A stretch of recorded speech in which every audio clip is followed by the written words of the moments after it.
Rudyard Kipling. The White Seal. Narrated by Rainer Borton. Oh, hush thee, my baby, the night is behind us, and black are the waters that sparkled so green. The moon or the combers look downward to find us, at rest in the hollows that rustle between. Where billow meets billow, then soft be thy pillow. Ah, weary, we flippering, curl at thy ease. The storm shall not wake thee, nor shark overtake thee, asleep in the arms of the slow swinging seas. Seal Lullaby. All these things happened several years ago, at a place called Nova Scotia, or Northeast Point, on the island of St. Paul, away and away in the Bering Sea. Limousin, the winter wren, told me the tale when he was blown onto the rigging of a steamer going to Japan, and I took him down into my cabin and warmed and fed him for a couple of days till he was fit to fly back to St. Paul again. Limousin is a very quaint little bird, but he knows how to tell the truth. Nobody comes to Nova Scotia except on business, and the only people who have regular business there are the seals. They come in the summer months by hundreds and hundreds of thousands out of the cold grey sea. For Nova Scotia Beach has the finest accommodation for seals of any place in the world. Seacatch knew that, and every spring would swim from whatever place he happened to be in, would swim like a torpedo boat straight for Nova Scotia, and spend a month fighting with his companions for a good place on the rocks, as close to the sea as possible. Seacatch was 15 years old, a huge grey fur seal with almost a mane on his shoulders, and long, wicked dog teeth. When he heaved himself up on his front flippers, he stood more than 4 feet clear of the ground, and his weight, if anyone had been bold enough to weigh him, was nearly 700 pounds. He was scarred all over with the marks of savage fights, but he was always ready for just one fight more. He would put his head on one side as though he were afraid to look his enemy in the face. Then he would shoot it out like lightning, and when the big teeth were firmly fixed on the other seal's neck, the other seal might get away if he could, but Seacatch would not help him. Yet Seacatch never chased a beaten seal, for that was against the rules of the beach. He only wanted room by the sea for his nursery. But as there were 40 or 50,000 other seals hunting for the same thing each spring, the whistling, bellowing, roaring, and blowing on the beach was something frightful. From a little hill called Hutchinson's Hill, you could look over 3.5 miles of ground covered with fighting seals, and the surf was dotted all over with the heads of seals hurrying to land and begin their share of the fighting. They fought in the breakers, they fought in the sand, and they fought on the smooth-worn basalt rocks of the nursery, for they were just as stupid and unaccommodating as men.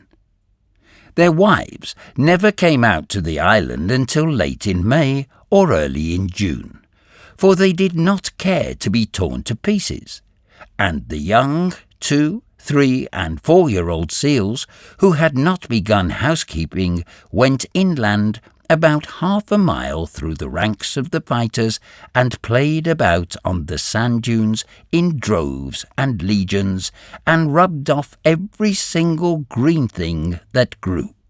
They were called the Harloshiki, the bachelors, and there were perhaps 200,000 or 300,000 of them at Nova Scotia alone.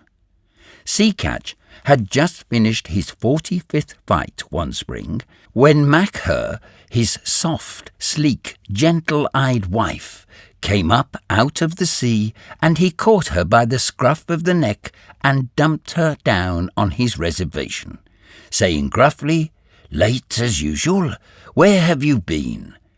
It was not the fashion for Sea Catch to eat anything during the 4 months he stayed on the beaches, and so his temper was generally bad.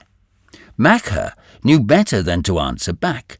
She looked round and cooed. "How thoughtful of you. You've taken the old place again." "I should think I had," said Sea Catch. "Look at me." He was scratched and bleeding in 20 places. One eye was almost out, and his sides were torn to ribbons. "Oh, you men, Mac-Her said, fanning herself with her hind flipper. "Why can't you be sensible and settle your places quietly?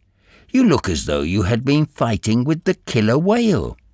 "I haven't been doing anything but fight since the middle of May. The beach is disgracefully crowded this season. I've met at least 100 seals from Lucannon Beach, house hunting. Why can't people stay where they belong?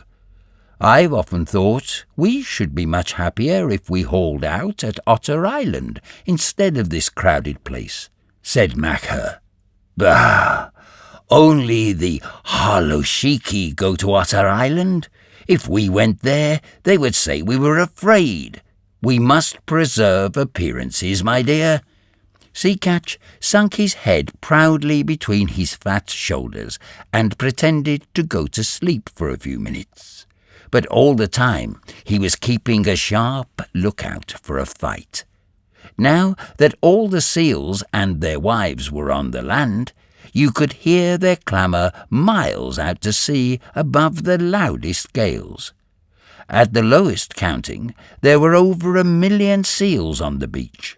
Old seals, mother seals, tiny babies, and Harloshiki, fighting, scuffling, bleating, crawling, and playing together, going down to the sea and coming up from it in gangs and regiments, lying over every foot of ground as far as the eye could reach, and skirmishing about in brigades through the fog. It is nearly always foggy at Nova Scotia, except when the sun comes out and makes everything look all pearly and rainbow-coloured for a little while. Kotick, Mac-Her's baby, was born in the middle of that confusion, and he was all head and shoulders with pale, watery blue eyes, as tiny seals must be. But there was something about his coat that made his mother look at him very closely. "Sea Catch," she said at last, "our baby's going to be white." "Empty clamshells and dry seaweed," snorted Sea Catch. "There never has been such a thing in the world as a white seal." "I can't help that," said Mac-Her. "There's going to be now." And she sang the low, crooning seal song that all the mother seals sing to their babies. "You mustn't swim till you're 6 weeks old, or your head will be sunk by your heels. And summer gales and killer whales are bad for baby seals, are bad for baby seals, dear rat, as bad can be. But splash and grow strong, and you can't be wrong, child of the open sea." Of course, the little fellow did not understand the words at first. He paddled and scrambled about by his mother's side, and learned to scuffle out of the way when his father was fighting with another seal.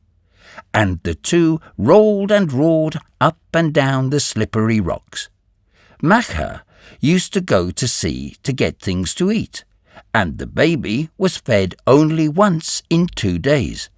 But then he ate all he could and throve upon it. The first thing he did was to crawl inland, and there he met tens of thousands of babies of his own age, and they played together like puppies, went to sleep on the clean sand, and played again. The old people in the nurseries took no notice of them, and the Harloshiki kept to their own grounds, and the babies had a beautiful playtime. When Macher came back from her deep-sea fishing, she would go straight to their playground and call as a sheep calls for a lamb, and wait until she heard Kotick bleat. Then she would take the straightest of lines in his direction, striking out with her foreflippers and knocking the youngsters head over heels right and left. There were always a few hundred mothers hunting for their children through the playgrounds, and the babies were kept lively. But as Macher told Kotick, so long as you don't lie in muddy water and get mangy, or rub the hard sand into a cut or scratch, and so long as you never go swimming when there is a heavy sea, nothing will hurt you here. Little seals can no more swim than little children, but they are unhappy till they learn. The first time that Kotick went down to the sea, a wave carried him out beyond his depth, and his big head sank, and his little hind flippers flew up exactly as his mother had told him in the song, and if the next wave had not thrown him back again, he would have drowned. After that, he learned to lie in a beach pool and let the wash of the waves just cover him and lift him up while he paddled. But he always kept his eye open for big waves that might hurt.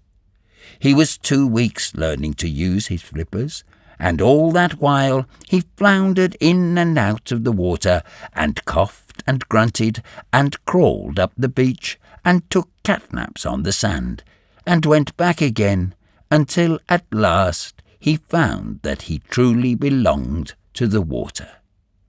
Then you can imagine the times that he had with his companions, ducking under the rollers or coming in on top of a comber and landing with a swash and a splutter as the big wave went whirling far up the beach, or standing up on his tail and scratching his head as the old people did, or playing "I'm the king of the castle" on slippery, weedy rocks that just stuck out of the wash.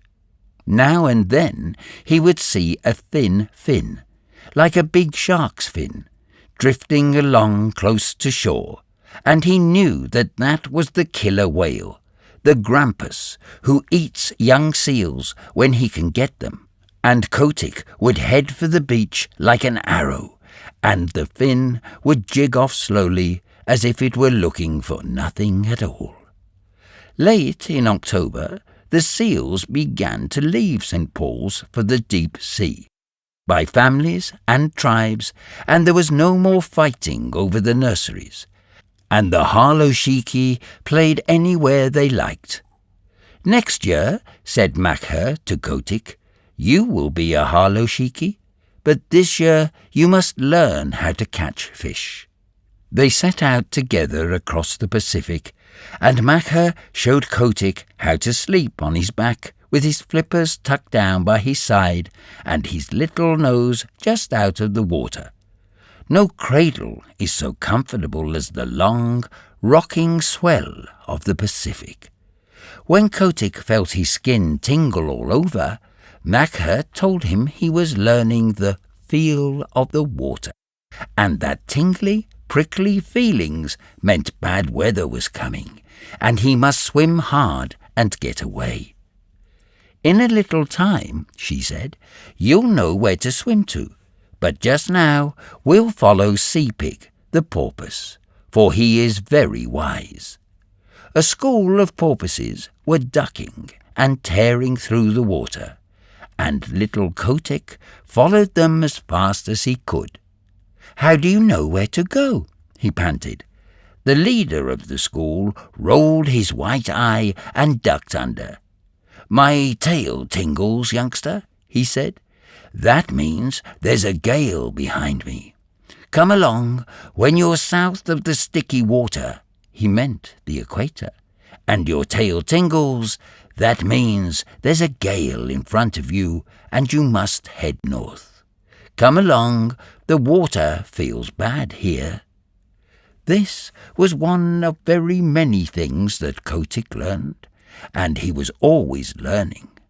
Makher taught him to follow the cod and the halibut along the undersea banks and wrenched the rollicking out of his hole among the weeds, how to skirt the wrecks lying 100 fathoms below water, and dart like a rifle bullet in at one porthole and out at another as the fishes ran. How to dance on the top of the waves when the lightning was racing all over the sky, and wave his flipper politely to the stumpy-tailed albatross and the man-of-war hawk as they went down the wind. How to jump 3 or 4 feet clear of the water like a dolphin, flippers close to the side and tail curved, to leave the flying fish alone because they are all bony, to take the shoulder piece out of a cod at full speed 10 fathoms deep, and never to stop and look at a boat or a ship, but particularly a rowboat. At the end of 6 months, what Kotick did not know about deep-sea fishing was not worth knowing, and all that time he never set flipper on dry ground. One day, however, as he was lying half asleep in the warm water somewhere off the island of Juan Fernandez, he felt faint and lazy all over, just as human people do when the spring is in their legs, and he remembered the good firm beaches of Nova Scotia, 7,000 miles away. The games his companions played, the smell of the seaweed, the seal roar, and the fighting. That very minute he turned north. Swimming steadily, as he went on he met scores of his mates, all bound for the same place. And they said, "Greeting, Kotick. This year we are all Harloshiki, and we can dance the fire dance in the breakers off Lucannon and play on the new grass. But where did you get that coat?" Kotick's fur was almost pure white now, and though he felt very proud of it, he only said, "Swim quickly, my bones are aching for the land." And so they all came to the beaches where they had been born, and heard the old seals, their fathers, fighting in the rolling mist. That night Kotick danced the fire dance with the yearling seals. The sea is full of fire on summer nights, all the way down from Nova Scotia to Lucannon, and each seal leaves a wake like burning oil behind him, and a flaming flash when he jumps, and the waves break in great phosphorescent streaks and swirls. Then they went inland to the Harloshiki grounds, and rolled up and down in the new wild wheat, and told stories of what they had done while they had been at sea. They talked about the Pacific as boys would talk about a wood that they had been nutting in, and if anyone had understood them, he could have gone away and made such a chart of that ocean as never was. The 3- and 4-year-old Harloshiki rumped down from Hutchinson's Hill, crying, "Out of the way, youngsters! The sea is deep, and you don't know all that's in it yet. Wait till you've rounded the Horn. Hi, you yearling! Where did you get that white coat?" "I didn't get it," said Kotick. "It grew." And just as he was going to roll the speaker over, a couple of black-haired men with flat red faces came from behind a sand dune, and Kotick, who had never seen a man before, coughed and lowered his head. The Harloshiki just bundled off a few yards and sat staring stupidly. The men were no less than Kerik Buterin, the chief of the seal hunters on the island, and Patalamon, his son. They came from the little village not half a mile from the sea nurseries, and they were deciding what seals they would drive up to the killing pens.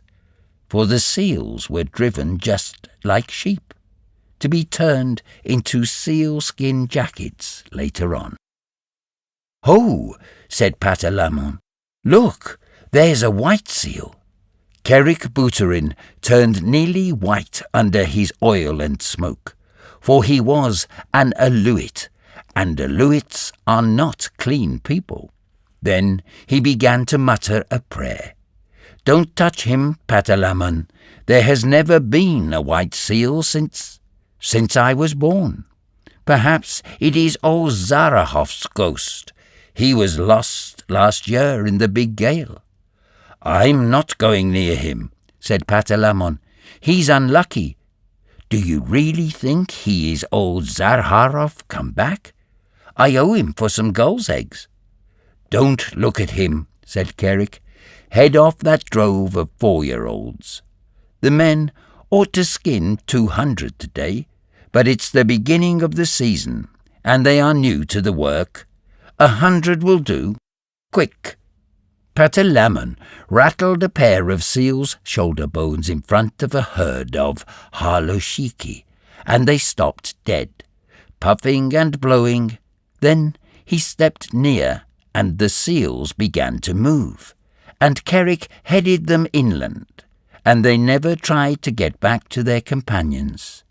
Hundreds and hundreds of thousands of seals watched them being driven, but they went on playing just the same. Kotick was the only one who asked questions, and none of his companions could tell him anything, except that the men always drove seals in that way for 6 weeks or 2 months of every year.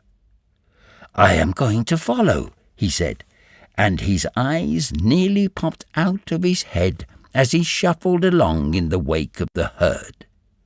"The white seal is coming after us," cried Patalamon. "That's the first time a seal has ever come to the killing grounds alone." "Hush! Don't look behind you," said Kerik. "It is Zarahov's ghost. I must speak to the priest about this." The distance to the killing grounds was only half a mile, but it took an hour to cover, because if the seals went too fast, Kerik knew that they would get heated, and then their fur would come off in patches when they were skinned. So they went on very slowly, past Sea Lion's Neck, past Webster House, till they came to the Salt House, just beyond the sight of the seals on the beach. Kotick followed, panting and wondering. He thought that he was at the world's end. But the roar of the seal nurseries behind him sounded as loud as the roar of a train in a tunnel. Then Kerik sat down on the moss and pulled out a heavy pewter watch and let the drove cool off for 30 minutes, and Kotick could hear the fog dew dripping off the brim of his cap. Then 10 or 12 men, each with an iron-bound club, 3 or 4 feet long, came up, and Kerik pointed out 1 or 2 of the drove that were bitten by their companions or too hot, and the men kicked those aside with their heavy boots made of the skin of a walrus's throat. And then Kerik said, "Let's go," and the men clubbed the seals on the head as fast as they could. 10 minutes later, little Kotick did not recognize his friends any more, for their skins were ripped off from the nose to the hind flippers, whipped off and thrown down on the ground in a pile. That was enough for Kotick. He turned and galloped. A seal can gallop very swiftly for a short time, back to the sea, his little new moustache bristling with horror. At Sea Lion's neck, where the great sea lions sit on the edge of the surf, he flung himself flipper overhead into the cool water and rocked there, gasping miserably. "What's here?" said a sea lion gruffly, for as a rule the sea lions keep themselves to themselves. "Scourge-me, hearken scourge-me." "I'm lonesome, very lonesome," said Kotick. "They're killing all the halushiki on all the beaches." The sea lion turned his head inshore. "Nonsense," he said. "Your friends are making as much noise as ever. You must have seen old Kerrick polishing off a drove. He's done that for 30 years. "It's horrible," said Kotick, backing water as a wave went over him, and steadying himself with a screw-stroke of his flippers that brought him all standing within 3 inches of a jagged edge of rock. "Well done for a yearling," said the sea lion, who could appreciate good swimming. "I suppose it is rather awful from your way of looking at it, but if you seals will come here year after year, of course the men get to know of it, and unless you can find an island where no men ever come, you will always be driven." "Isn't there any such island?" began Kotick. "I followed the poltoos, the halibut, for 20 years, and I can't say I've found it yet. But look here, you seem to have a fondness for talking to your betters. Suppose you go to Walrus Islet and talk to Seevich. He may know something. Don't flounce off like that. It's a 6-mile swim, and if I were you, I should haul out and take a nap first, little one." Kotick thought that was good advice, so he swam round to his own beach, hauled out, and slept for half an hour, twitching all over as seals will. Then he headed straight for Walrus Islet, a little low sheet of rocky island almost due northeast from Nova Scotia, all ledges and rock and gulls' nests where the walrus herded by themselves. He landed close to old Seevich, the big, ugly, bloated, pimpled, fat-necked, long-tusked walrus of the North Pacific, who has no manners except when he is asleep, as he was then, with his hind flippers half in and half out of the surf. "Wake up!" barked Kotick, for the gulls were making a great noise. "Ha! Ho! What's that?" said Seevich, and he struck the next walrus a blow with his tusks and waked him up, and the next struck the next, and so on till they were all awake and staring in every direction but the right one. "Hi, it's me," said Kotick, bobbing in the surf and looking like a little white slug. "Well, may I be skinned," said Seevich, and they all looked at Kotick as you can fancy a club full of drowsy old gentlemen would look at a little boy. Kotick did not care to hear any more about skinning just then. He had seen enough of it, so he called out, "Isn't there any place for seals to go where men don't ever come?" "Go and find out," said Seevich, shutting his eyes. "Run away. We're very busy." Kotick made his dolphin jump in the air and shouted as loud as he could, "Clam-eater! Clam-eater!" He knew that Seevich never caught a fish in his life, but always rooted for clams and seaweed, though he pretended to be a very terrible person. Naturally, the chickies and the goovaruskis and the apacas, the burgomaster gulls and the kittiwakes and the puffins, who are always looking for a chance to be rude, took up the cry. And, so Limmerchen told me, for nearly 5 minutes you could not have heard a gun fired on Walrus Islet. All the population was yelling and screaming, "Clam eater! Starik, old man!" while Seevich rolled from side to side, grunting and coughing. "Now will you tell?" said Kotick, all out of breath. "Go and ask Sea Cow," said Seevich. "If he is living still, he'll be able to tell you." "How shall I know Sea Cow when I meet him?" said Kotick, sheering off. "He's the only thing in the sea uglier than Seevich," screamed a burgomaster gull, wheeling under Seevich's nose. "Uglier and with worse manners. Starik." Kotick swam back to Nova Stoshna, leaving the gulls to scream. There he found that no one sympathized with him in his little attempt to discover a quiet place for the seals. They told him that men had always driven the Harloshiki. It was part of the day's work, and that if he did not like to see ugly things, he should not have gone to the killing grounds. But none of the other seals had seen the killing, and that made the difference between him and his friends. Besides, Kotick was a white seal. "What you must do," said old Sea Catch, after he had heard his son's adventures, "is to grow up and be a big seal like your father, and have a nursery on the beach, and then they will leave you alone. In another 5 years, you ought to be able to fight for yourself." Even gentle Macher, his mother, said, "You will never be able to stop the killing. Go and play in the sea, Kotick." And Kotick went off and danced the fire dance with a very heavy little heart. That autumn he left the beach as soon as he could, and set off alone because of a notion in his bullet head.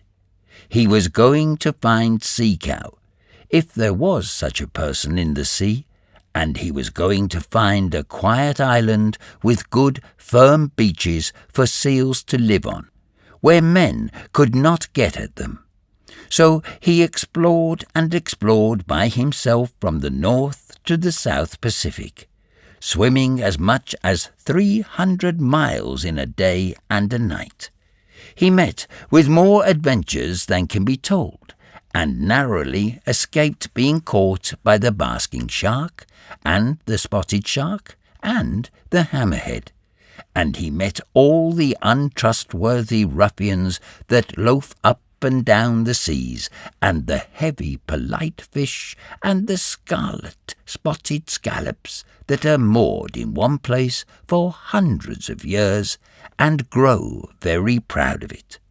But he never met Sea Cow, and he never found an island that he could fancy. If the beach was good and hard, with a slope behind it for seals to play on, there was always the smoke of a whaler on the horizon, boiling down blubber, and Kotick knew what that meant.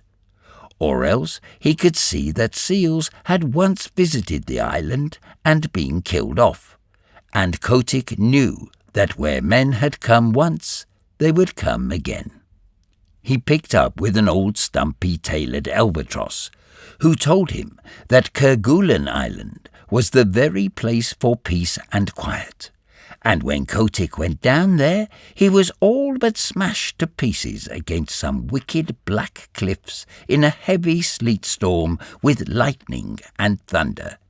Yet, as he pulled out against the gale, he could see that even there had once been a seal nursery, and it was so in all the other islands that he visited.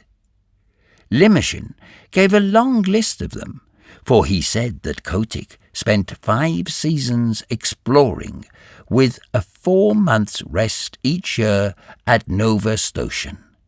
When the Harloshiki used to make fun of him and his imaginary islands, he went to the Galapagos, a horrid, dry place on the equator, where he was nearly baked to death. He went to the Georgia Islands, the Orkneys, Emerald Island, Little Nightingale Island, Goff's Island, Bouvet's Island, the Crossets, and even to a little speck of an island south of the Cape of Good Hope. But everywhere the people of the sea told him the same things. Seals had come to those islands once upon a time, but men had killed them all off. Even when he swam thousands of miles out of the Pacific and got to a place called Cape Corrientes, that was when he was coming back from Gough's Island, he found a few hundred mangy seals on a rock, and they told him that men came there too. That nearly broke his heart, and he headed round the Horn back to his own beaches. And on his way north he hauled out on an island full of green trees, where he found an old seal who was dying. And Kotick caught fish for him, and told him all his sorrows. "Now," said Kotick, "I am going back to the Nova Scotia, and if I am driven to the killing pens with the halushiki, I shall not care." The old seal said, "Try once more. I am the last of the lost rookery of Massa Fuera, and in the days when men killed us by the 100,000, there was a story on the beaches that some day a white seal would come out of the north and lead the seal people to a quiet place. I am old, and I shall never live to see that day, but others will. Try once more." And Kotick curled up his moustache, it was a beauty, and said, "I am the only white seal that has ever been born on these beaches, and I am the only seal, black or white, who ever thought of looking for new islands." This cheered him immensely, and when he came back to Nova Scotia that summer, Macha, his mother, begged him to marry and settle down, for he was no longer a halushik, but a full-grown sea-catch, with a curly white mane on his shoulders, as heavy, as big, and as fierce as his father. "Give me another season," he said. "Remember, mother, it is always the 7th wave that goes farthest up the beach." Curiously enough, there was another seal who thought that she would put off marrying until the next year, and Kotick danced the fire dance with her all down Lukannon Beach the night before he set off on his last exploration. This time he went westward, because he had fallen on the trail of a great shoal of halibut, and he needed at least 100 pounds of fish a day to keep him in good condition. He chased them till he was tired, and then he curled himself up and went to sleep on the hollows of the groundswell that sets into Copper Island.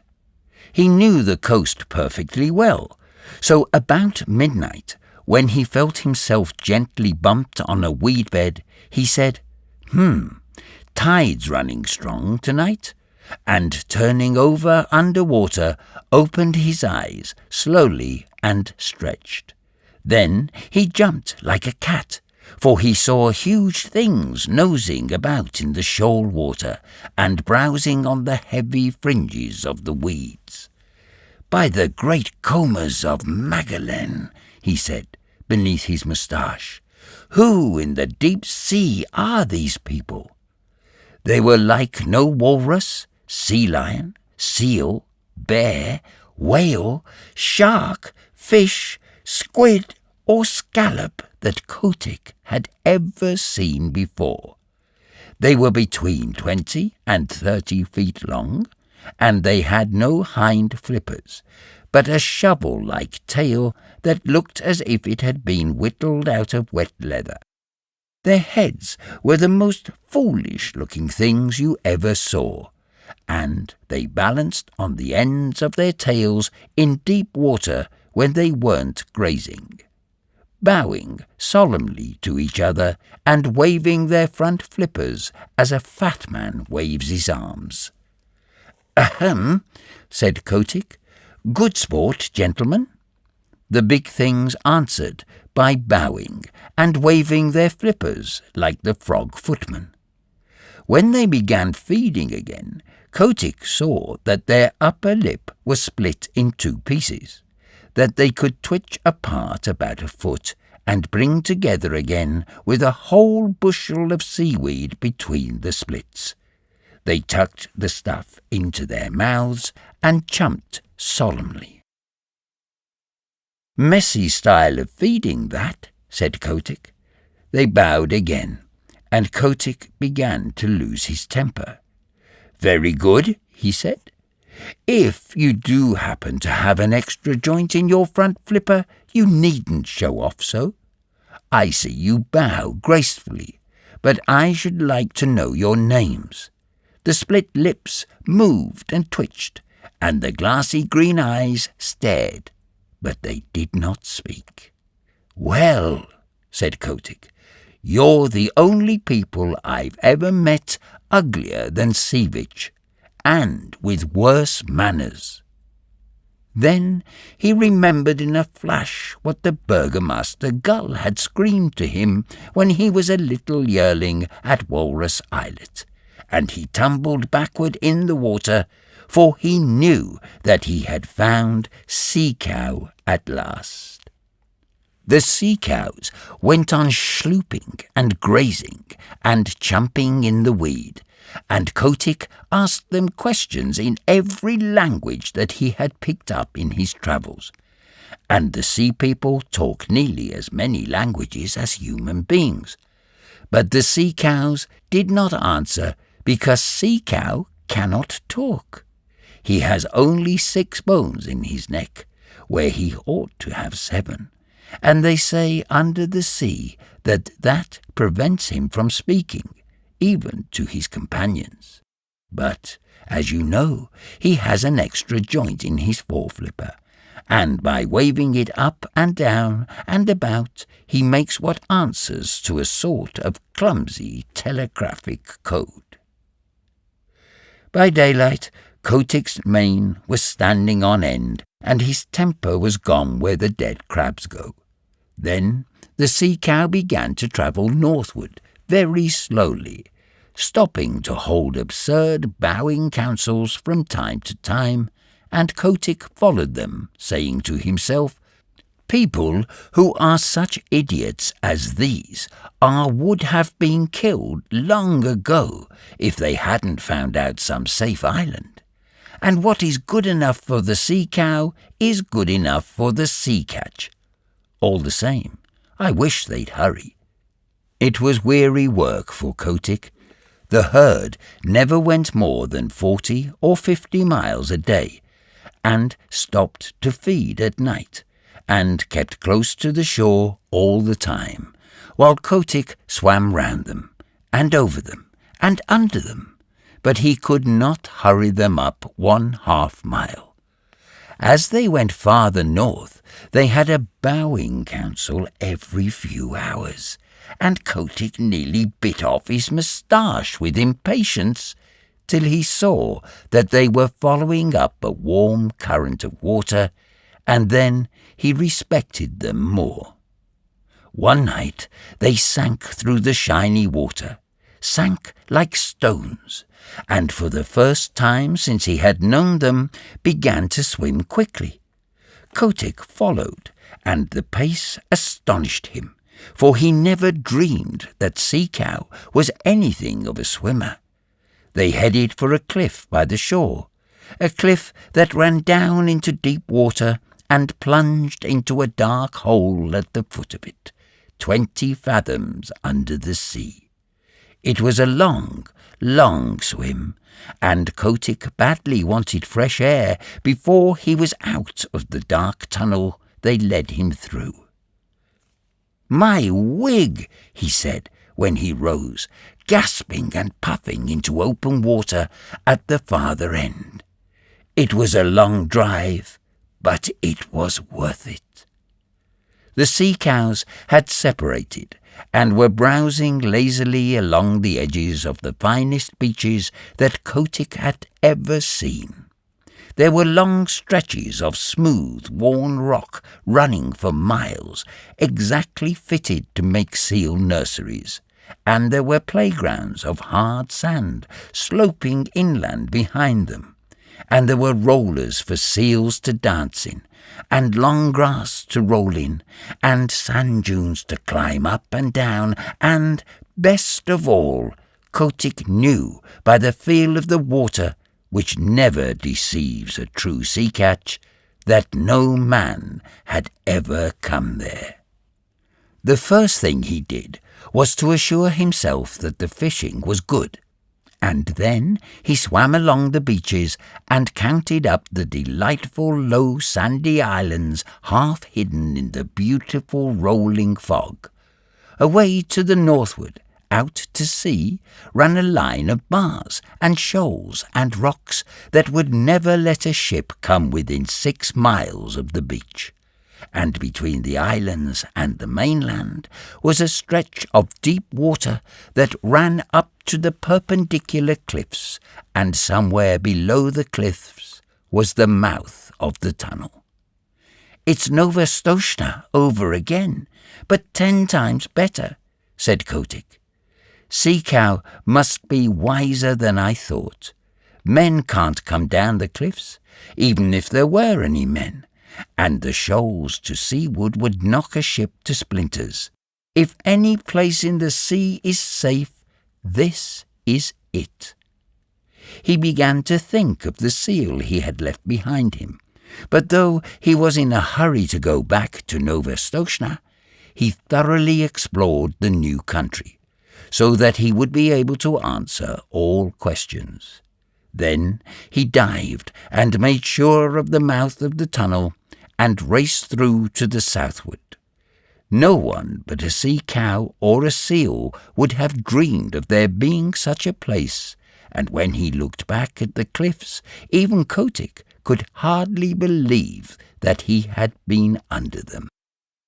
He was 6 days going home, though he was not swimming slowly, and when he hauled out just above Sea Lion's neck, the first person he met was the seal who had been waiting for him, and she saw by the look in his eyes that he had found his island at last. But the Halushiki and Sea Catch, his father, and all the other seals laughed at him when he told them what he had discovered, and a young seal about his own age said, "This is all very well, Kotick, but you can't come from no one knows where and order us off like this.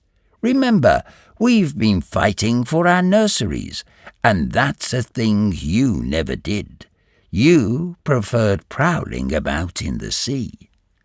The other seals laughed at this, and the young seal began twisting his head from side to side.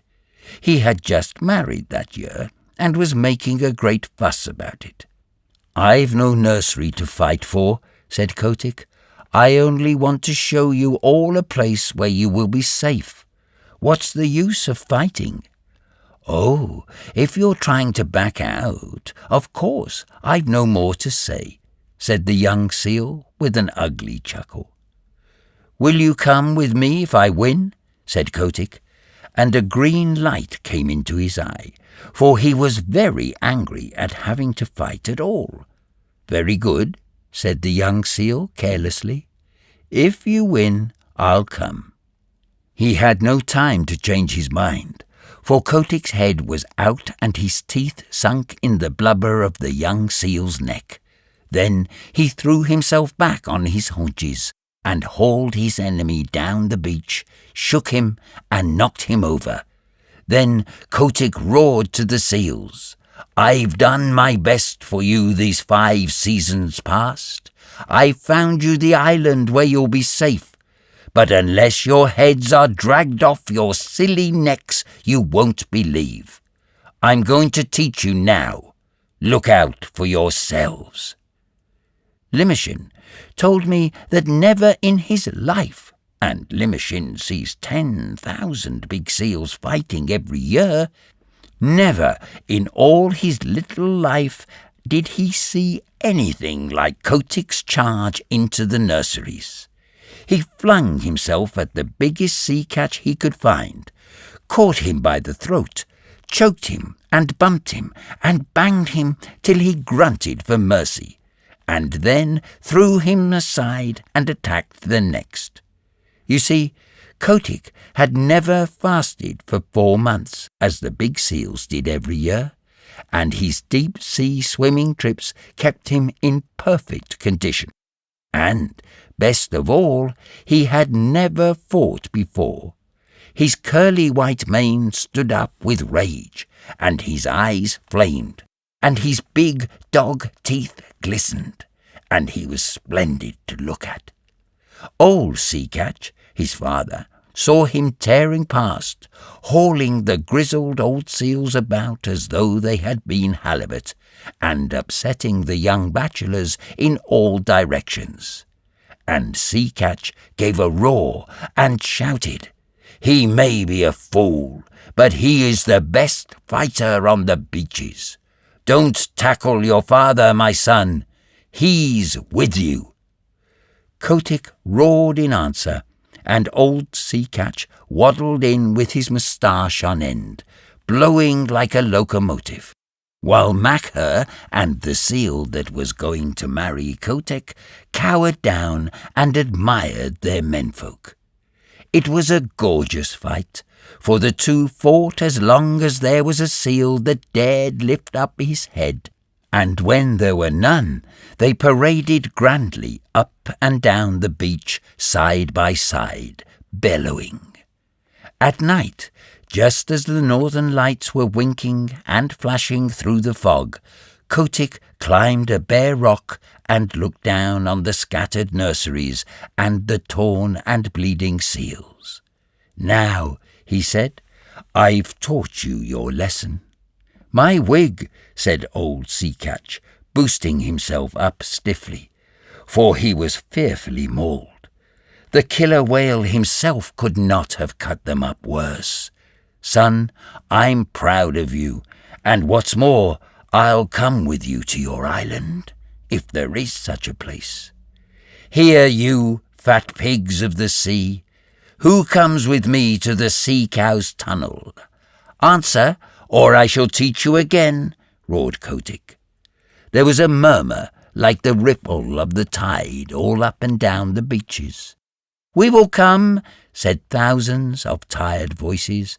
"We will follow Kotick, the white seal." Then Kotick dropped his head between his shoulders and shut his eyes proudly. He was not a white seal any more, but red from head to tail. All the same, he would have scorned to look at or touch one of his wounds.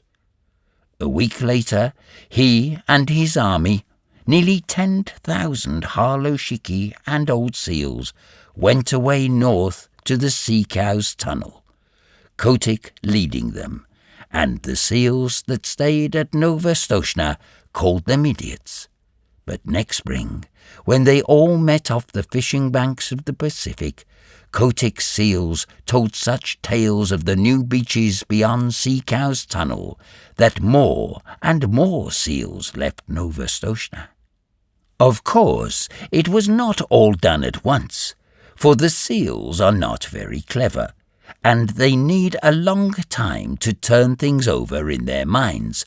But year after year, more seals went away from Nova Scotia and Lukannon and the other nurseries to the quiet, sheltered beaches where Kotick sits all summer through, getting bigger and fatter and stronger each year, while the harlow-shiki play around him in that sea where no man comes. Lukannon. This is the great deep sea song that all the St. Paul seals sing when they are heading back to their beaches in the summer. It is a sort of very sad national anthem. I met my mates in the morning, and Oh, but I am old, where roaring on the ledges the summer groundswell rolled. I heard them lift the chorus that drowned the breakers' song, the beaches of Lucannon, 2,000,000 voices strong. The song of pleasant stations beside the salt lagoons, the song of blowing squadrons that shuffled down the dunes, the song of midnight dances that churned the sea to flame, the beaches of Lucannon before the sealers came. I met my mates in the morning, I'll never meet them more. They came and went in legions that darkened all the shore, and o'er the foam-flecked offering, as far as voice could reach, we hailed the landing parties, and we sang them up the beach. The beaches of Lucannon, the winter wheat so tall, the dripping, crinkled lichens, and the sea fog drenching all. The platforms of our playground, all shining smooth and worn, the beaches of Lucannon, the home where we were born. I met my mates in the morning, a broken, scattered band. Men shoot us in the water and club us on the land. Men drive us to the salt house like silly sheep and tame. And still we sing Lucannon before the sealers came. Wheel down to southward, O Guvaruska go, and tell the deep-sea viceroys the story of our woe. Ere empty as the shark's egg the tempest flings ashore, the beaches of Lucannon shall know their sons no more.